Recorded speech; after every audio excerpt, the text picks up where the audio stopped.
Hi guys, I'm Yasmin. I'm the editor-in-chief of the Diamondback. I'm here with our sports editors and football writers, Connor Letourneau and Josh Vitale.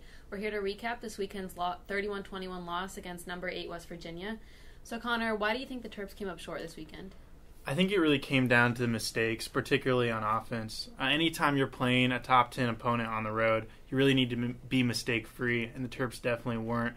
They had several key fumbles, one of which led to a touchdown. They had a missed field goal from 42 yards, and they had let Perry Hills get sacked 5 times. So I think it really came down to the mistakes. Josh? I think it was the mistakes on the other side of the ball. On defense, they had a couple blown coverages that led to big plays. Wide receiver Tavon Austin for West Virginia had touchdowns of 24, 34, and 44 yards in the game. Those are West Virginia's only 3 offensive touchdowns, and they came on mistakes by the Terps defense. Connor, which player would you say surprised you the most? I'd say running back Brandon Ross, mainly because I was surprised that he got the start over Wes Brown, who had a big game last week. Ross didn't play the first 3 games, and then he was given the start in his college debut.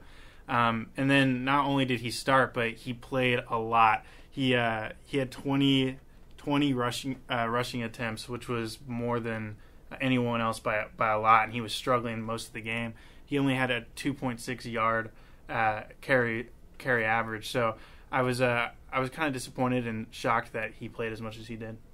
Josh? I think it was Stephon Diggs again, both positively and negatively. When he did touch the ball, he had 2 long touchdowns, 113 receiving yards, but he only had 3 touches in the game on offense, only 3 catches. When he's that explosive and he does that well when he touches the ball, you got to get the ball in his hands more often. Connor, how would you evaluate Perry Hill's performance?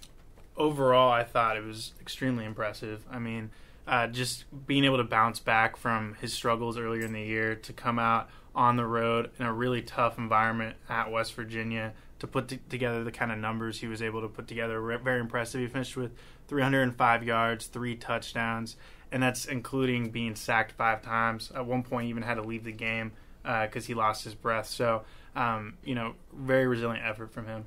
Josh? Absolutely, I agree. It was by far the best start of his young career. On his first 3 games, he didn't top 190 yards or 16 completions. He was 20 of 29 yesterday for the 305 yards. He had 2 turnovers, one on a big safety blitz that was returned for a touchdown, and the interception was on a 4th and 21 desperation throw. But other than the 2 turnovers, he played great yesterday. Connor, what grade would you give the Terps?